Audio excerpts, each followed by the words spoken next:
So I'd just like to acknowledge that I'm presenting today from the traditional territories, the homeland of the Lekwungen speaking peoples, which is the Songhees and Esquimalt in current day.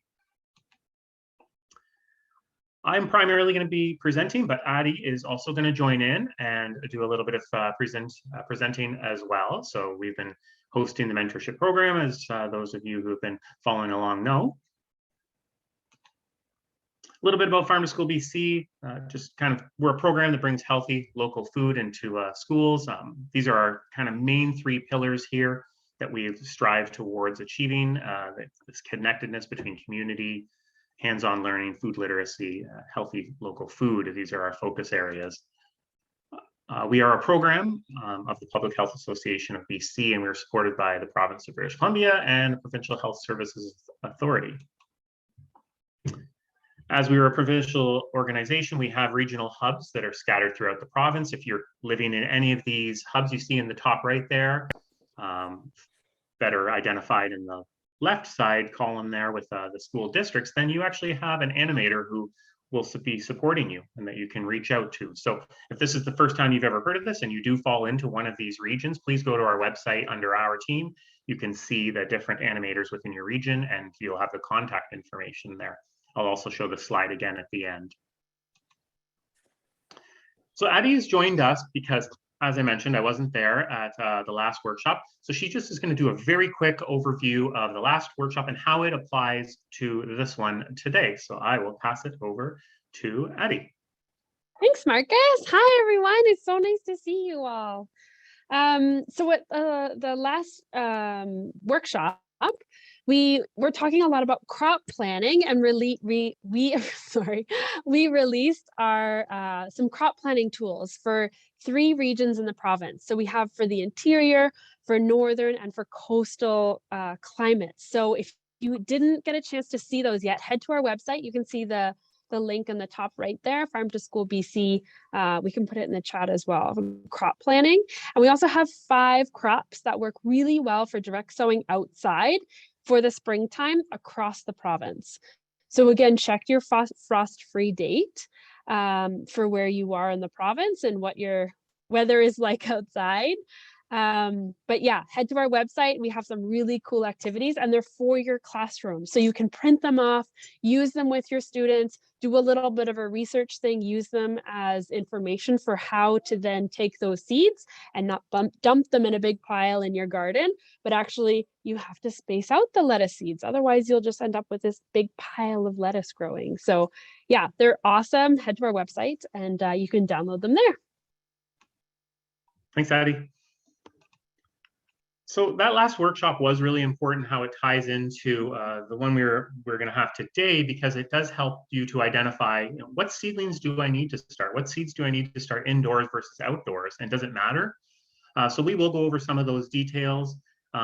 Really, aside from those long season plants like tomatoes and peppers that aren't, never grew indigenous to this area, a lot of plants can actually just be directly sowed to the ground once it's warm enough and you've passed your frost-free date. But for the sake of this workshop, we will focus more on the growing of indoors and the benefits of doing that. So we will talk about that. We'll talk about growing models, tools and materials, engaging students, maintenance, and fundraisers. So as I mentioned at the very beginning, if you do have a question, feel free to type it into the chat. I will periodically take some questions as we move along, dependent on time. If it's a question that's too complicated for you to bother typing in, you could also just type in, I have a question, and we could come and get to it. Although any that are typed into the chat, and I can't get to that question during this workshop, we are going to save the chat. And I'm actually going to follow up with all of those questions after this workshop and send it out in kind of one email to everyone. Because this is a fairly detailed workshop where we get into kind of the minutia of growing indoors. Obviously not everyone wants to go super deep into it, but for those who do, I want to offer that kind of follow-up. So type in questions, I'll try to get to them, and if I can't, I will follow up after.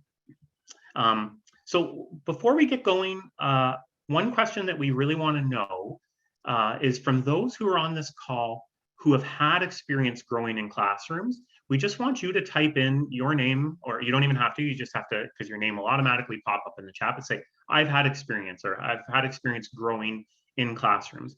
And the reason why we're asking this right now is at the very end, we're going to break you out into a few little breakout rooms to just kind of have some teacher to teacher discussions. And we want to ensure that each of those breakout rooms has at least one person with an okay background of growing indoors.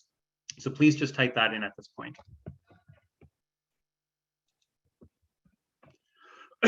Okay, so the benefits of indoor growing are many, but beautifying the class, introducing students to growing in responsibility, it saves money for the garden.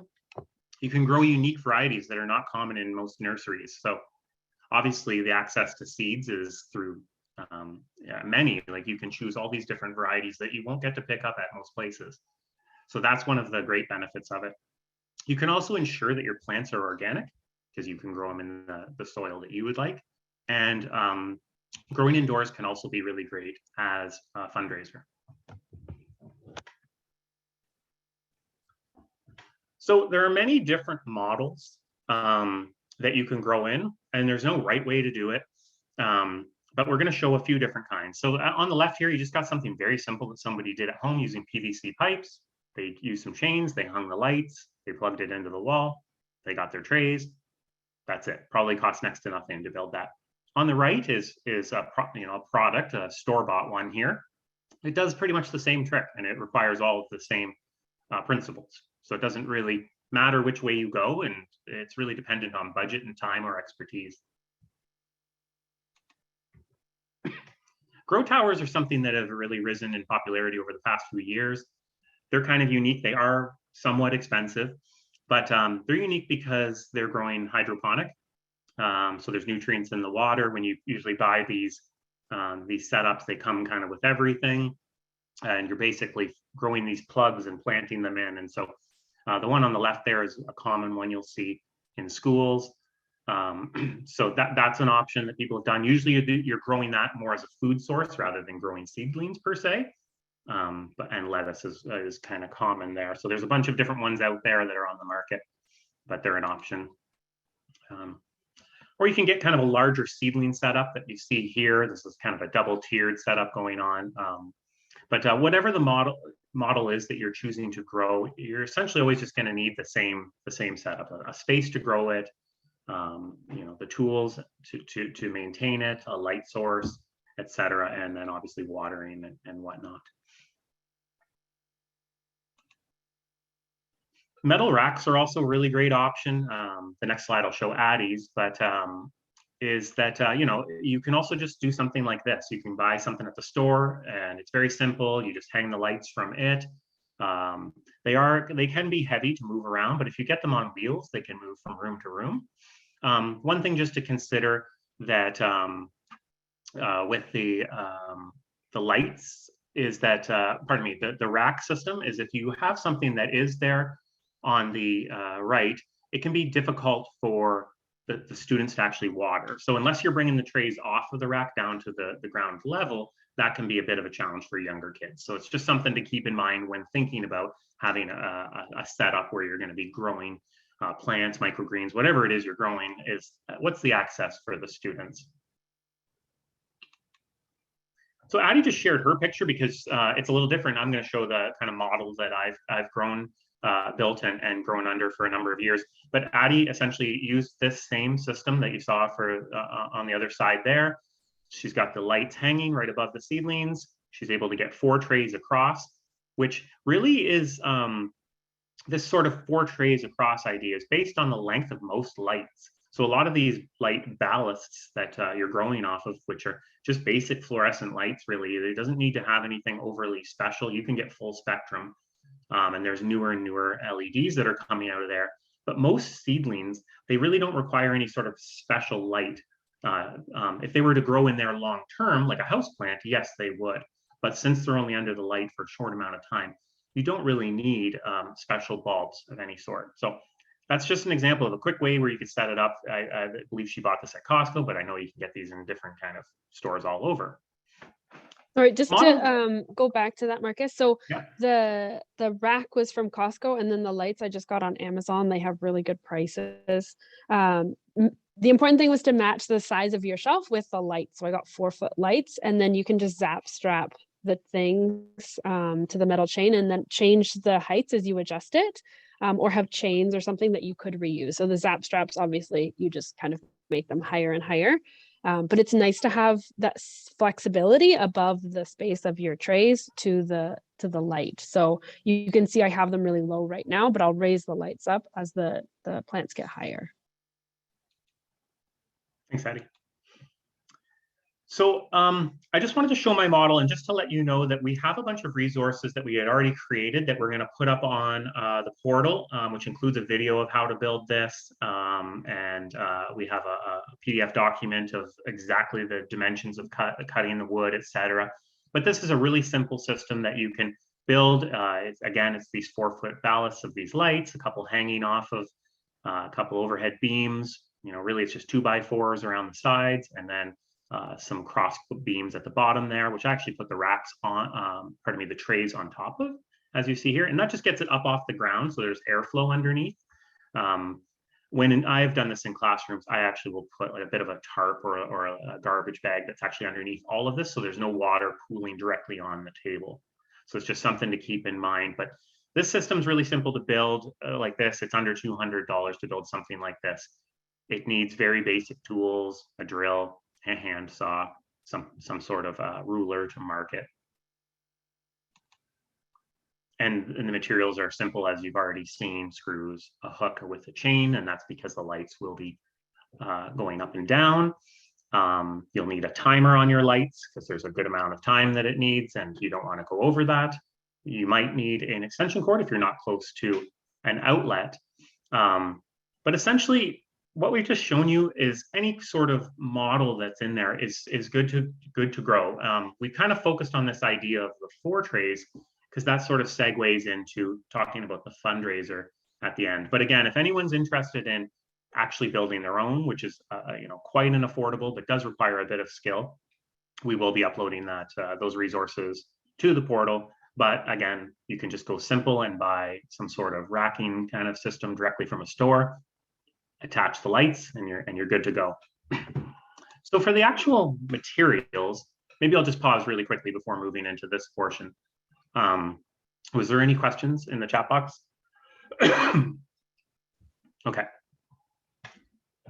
Okay, so aside from the seeds themselves, you'll need the following items. You'll need the medium to grow in. So Pro Mix is a common seedling starter. You'll need some compost. You'll need the tray setups, and then you'll need a sprayer. So just to distinguish between the two different, when we talk about cells, there's the starter cells on the left. So those are the ones that typically are the cells that the plants are just going to germinate in, and versus the transplanting cells. And those will be the ones that you'll germinate in the first ones on the left there for 4 to 6 weeks. Then you'll move them over into the other one, and they'll continue their growth for another 4 or so 6 weeks. Also, typically in the other one on the right side there is how they'll be sold if you were looking to do sales of your seedlings. So which cells do different plants start in? So small cells are great for tomatoes, peppers, lettuce, kale, and basil, of which then will mostly be potted up. Although lettuce doesn't need to be. You can actually just grow lettuce in the little ones for about 6 weeks, and then they can just go directly into the garden when you're ready to go out there and the weather is right. Now, I just want to distinguish this because there are some plants that actually can just go straight to the big one, and that is everything really in the squash family. Squash don't like to be transplanted around and repotted very much, so they can just go straight into the bigger cell here. So they don't need to go into the little one. I see that we have paper pots to reduce plastic. Yep, that's a good one. Sometimes my only challenge is sometimes with the paper is that they can dry out a little bit quicker, but that's a great solution. So for seedling mix, this is a recipe I got from a horticultural student many years ago. And so it's 3 parts of the typical seedling mix that you would get in any hardware type store, 1 part compost. And so you would mix it all together in some sort of bin. You want to mix it and do everything the same day as you're going to plant. And I'll explain that in a second. But you won't actually need that much when just doing the smaller cells, right? It'll just be a few kind of yogurt container worth into a Rubbermaid bin. Now, the key with doing this is that you have to add water when starting seedlings into the mix, because otherwise it won't wick the water. You'll pour the water on and it will just splash off. It won't actually absorb in.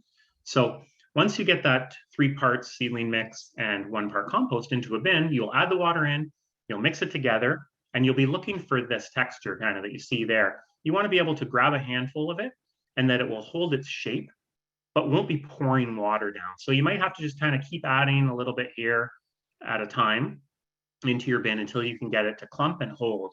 And then that's the perfect ratio of water in it. For actually prepping the trays, I usually do this myself before the students. It's just an impossible activity to do with students. It gets too messy.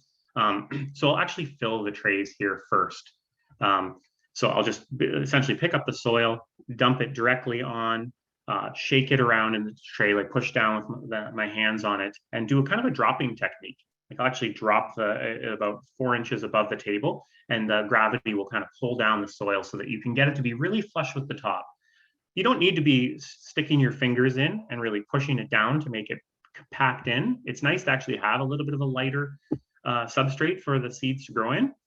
And so what you see here is this one tray that's in this picture, which is a number, I think it's 12 of these 6s that are on the side. That actually ends up making 72 full-size seedlings, which will fill out that whole grow station with 4-foot lights. So it's kind of interesting, like starting one of these trays with these little cells here will end up being potted up into the bigger ones and filling out the entire grow station. So then you'll end up with this entire grow station filled with plants growing. Just a little tip about the holding trays. So these cells sit inside these trays that they hold into. There are some that have holes in the bottom and some that don't. So just keep an eye out for that when you do go to purchase your 4. You'll want 4 if you have a station like this, is you want the ones without holes. Otherwise, when the students are watering, if they overwater, the water will actually go through and start leaking out onto the table below. So just keep that in mind. When it comes to actually planting the seeds with the kids, what I tend to do is hand a pair of students one of these 6-packs of the seeds here on the right, and they'll plant whatever amount of seeds that you're wanting to do. Usually I'll give them 3 seeds each of the same, but that's kind of the way I do. I usually pair them up when doing it, but it's really up to you. Labeling is very important. So either I will label everything before with a permanent marker. It's important to have the permanent marker.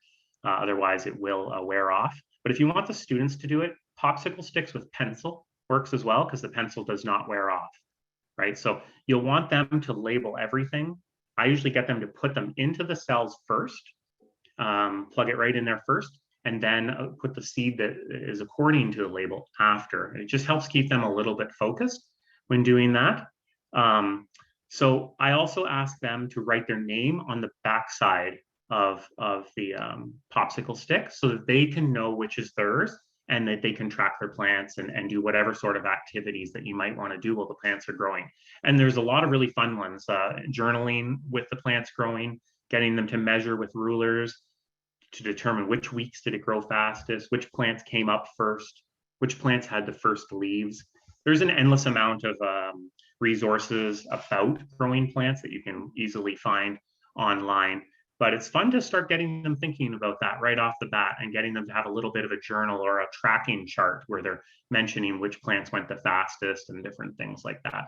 And you can really start to play around with experiments. Like, what happens if we only water this plant every other day? So maybe you'll put a cell aside and that one you only watered every other day, or that one's maybe 2 feet away from the lights, and to see how that changes the growth and the speed and the strengths of the plant. So there's lots of like fun experiments that like would maybe be considered kind of a failure, but that actually is just a really great way for them to learn. When planting with students, one of the best things you can do is actually just use the butt end of an eraser to create really small little divots that are right in the middle of each. And you can see that I've already put in my label there for habanero pepper. I planted these with my son yesterday. So you want to only go in about the depth of the eraser tip, plant seeds one at a time. And just a little tip is that seeds actually only need to be planted the same depth as their size, which is really interesting. You only need a very small amount of soil on top. If they're planted too deep in, they won't germinate. So just also if you're with younger students, I really recommend larger seeds. So, moving towards even something like beets maybe, or beans or peas, even though those are better to usually go directly outside. Just keep that in mind. Things like basil, tomatoes, they're smaller seeds and they can sometimes be harder for them to work with.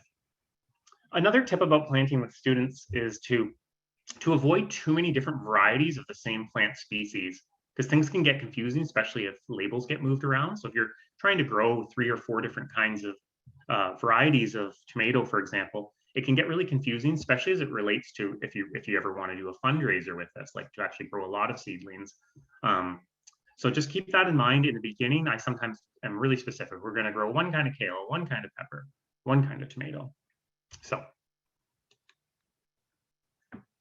maintenance for growing indoors is really, really basic. Once you get everything planted, you're going to be doing a daily watering, which I'll talk about in a second. 16 hours of light per day. I always set that up on a timer. You want to keep the lights about 8 inches above the plants at all times. So as they're growing, you're going to be lifting, if it's chain that's got your lights are hanging from, you'll be kind of moving them up.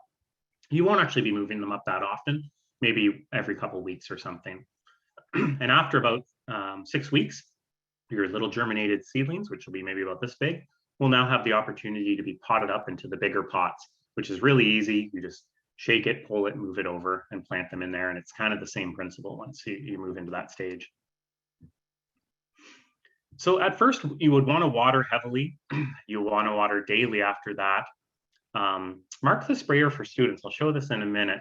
Feel the weight of the tray. Start getting used to what it feels like to have the tray full of water. As I mentioned, consider a tarp to go underneath for when doing watering of the seedlings. Water heavily before weekends, and avoid planting your seedlings on a Friday or even a Thursday. Think about when you're actually going to start your seedling project on Monday or Tuesday. So you got that whole first 4 or 5 days to really monitor how things are happening. One of the tips I give for kids when I get them watering is to actually go around the perimeter a couple times, spraying the outer cells and then going through the middle. The outer cells are the ones that dry out first and are often neglected the most by students. So that's just a little tip when getting the kids to water, because I would usually assign the watering duties to a student first thing in the morning or at lunchtime, and I would pair them usually. Domes are really great. They're mostly only useful at the very beginning when germinating the seedlings, but I love to put these on top for weekends or especially long weekends so that the plants can't dry out, and they really, really do a good job. You don't need to have these on during the week if you're watering every day, but on the weekend in the beginning, it's great. You're really only going to use this for about the first 2-3 weeks of growing your seedlings because they're going to get tall and then you won't need it any longer. They cost maybe about $5. Marcus, we have a question in the chat about heat mats. Do you have any tips for So heat mats those? are not necessary for indoor growing because there's enough warmth in the classroom itself. They're typically used for farms where you're starting your seedlings in greenhouses. You can use it if you want, but I haven't ever used one in about 12 years of growing seedlings, and I have about 95% germination rate without ever using a heat mat. So I've never seen a need.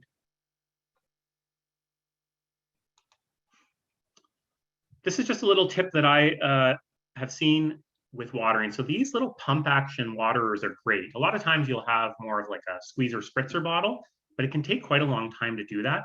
These are great. You do a few pumps and then it just kind of spritzes as you hold down. In order to determine how much water they need, I'll water it for a few days first and find out that you want to know what, it only takes about half of one of these to actually do it properly. So then I don't have to monitor the students while they're doing it. I simply say, fill up the water to the line and empty it. And then as you start scaling up, or if you're growing more, let's say you're growing 2 trays, then it's the whole bottle and empty it. And so this works really well. I also flip the trays from time to time, so it's a different direction so that the watering is a little more even. So that's just a little bit of tip there. Once they move out of the little teeny cells, the germination cells, into the bigger ones, you actually end up just sort of pouring the water out. And so that can be a little tricky with kids to do that stage. So what I usually do is I'll just kind of pour the water directly into the cells because it takes so much longer to do. And then I'll still get them to do a little bit of spraying. Hey, Marcus, we have another question. How far above the plant should the light be fixed? You said 6 inches, right? 6 inches, yeah. So it needs to be adjustable, right? As it's yeah, growing. Yeah, you want it to be adjustable. It's gonna go from 6, you're gonna raise it up to 12 inches above type thing. So just a couple of images here of underwatering and overwatering. Obviously wilted leaves in the morning, you maybe need to move that tape up a little bit more for your watering because you're not getting enough. On the right is a classic example of too much watering. It's an algae growing on the surface. You can scrape that off. Every once in a while, pick up the trays and look what's down inside the tray. Is there tons of water pooling in there? And if there is, just keep that in mind. You don't want that. You don't want pooling down in the tray underneath the cells. So you might want to back off a little bit on how much you're watering based on that. So just answered this, but again, 16 hours a day, 6 inches above the plants. And yes, you will want to rise the plants as you go. And that spritzer you have, I got mine from the dollar store. Were there other places that sell them? That's where I got mine from too. I think that they're probably out there. I didn't pay much for mine either, just so you know. It was less than $10. Okay, so just a slide showing the importance of making sure that whatever station you grow, that you have enough space in between the bottom of your tray and your lights. This station wasn't grown with enough space. I recommend about 24 inches from the bottom to where the lights can get to at the top of their height so that you can allow things like tomatoes to really grow without touching the lights. Potting up and transplanting, lots of videos online for this, but just to show, it's just a couple images to show, you take it from the smaller one and you put it into the bigger one there. Very simple, fill it up with soil, and then eventually it can go out into the ground, and that's just kind of like what it looks like. You can be pretty rough with them. I think a lot of people are afraid they're going to hurt the plant, but you can really squeeze the plastic and kind of gently wiggle up to get them up and out of the ground. Seedling fundraisers, this is just kind of an add-on, but I got to experience this a number of years ago. They can be a fun way to support your school garden, or at a minimum cover the costs of your indoor growing adventures. So one of those basic growing stations, as I mentioned, can grow 72 seedlings. Let's say you sold them for $3 each. You could generate around $200 towards your garden. So that can really help to offset costs of compost, your seeds each year. And it's just a way to be a little bit self-sustainable. It's also really fun. This is an actual picture from the seedling sale that I did about 10 years ago. The kids loved it. We grew a lot in the classroom. We grew like many different grow stations. So I think we sold 400 seedlings, but it was really fun. And we placed orders and it went out in our newsletter and people said how much they wanted and they came on the day of and they picked them up and it was really fun. And then we also grew a bunch for our garden. So we saved so much money because we weren't going out and buying seedlings, and it was a big garden. So it was really helpful for us. Couple notes on seedling fundraisers. Choose popular plants, tomatoes, herbs, peppers. Pick a date, and then you got a plan around that. So let's say late May, and then that's going to determine, when you can do it. So maybe not for this year, but for next year, it's going to be based off of crop planning. That's going to help you achieve a seedling sale, because you really are going to have to pick a date at some point. Labeling is so important, especially if you've got multiple kinds of tomatoes, because they're impossible to tell the difference of once they start growing. Yeah. And in terms of labeling, label each pot individually. I'm always like, oh, it'll be fine. I'll remember it. I'll remember the row. Just do every single one. And you have 25 helpers. So it's a good job for a couple of students to do with good penmanship. I'll upload this cost diagram. We're running a little short for time right now, so that'll be on the website as well, but around $300 to get us set up. And yeah, I think Addie, you were going to speak to just a couple of these slides for a couple minutes. Yeah, there's just lots of, I think teachers are kind of, everybody is kind of, well, we have to wait till we have the seedlings, but there's so much you can do in the interim. You can be watching as the cotyledons open, and be waiting for, oh, well, those look different than the true leaves of the plant. You can be encouraging a lot of observation. So you can have a couple of students, if you have class jobs, that can be their job to be watering it, for a week or a few days in a row, taking a log. You could get pictures every week and notice how different plants are, what they look like as they grow. There's a lot of learning before necessarily you have the food even, you know, you can be watching it grow. So looking at observe, wonder, learn charts, owl charts, you can be doing math and counting, measuring. You could do a little bit of a science experiment, playing with seed depth, watering amounts, that kind of thing, amounts of light. So there's lots of opportunities for observation. So, you know, tie it into other things that you're working on. You can go to the next slide. So we have, as I mentioned earlier, we have the 5 spring crop cards. So those were intentionally chosen as crops that you can plant directly outside. So these ones, the fall harvest crops, we have tomato, pepper, and basil that will be launching next. That will be ready in a couple of weeks. So here's a little preview of what they're going to look like. But when you're planting your tomato, pepper, basil, again, those are things that are going to take a while to grow. So it's more of the fall harvest. So these are things that you need to start inside because they need that longer growing season and they need that warmer temperature to start growing. So these are coming soon to you. So again, we have these crop planning charts for the coast, for the interior and the north. And this, always think backwards. So, work backwards. Think, when do they want to be ready? So if you're growing for Mother's Day or for the end of school, so just time it backwards from that date when you want them to be ready. And again, don't worry so much if you missed the date. Like, I just planted my peppers, it's really late, but I can just go buy some seedlings. It's not the end of the world. Like, you don't feel bad of that you missed it. There's still a great learning opportunity.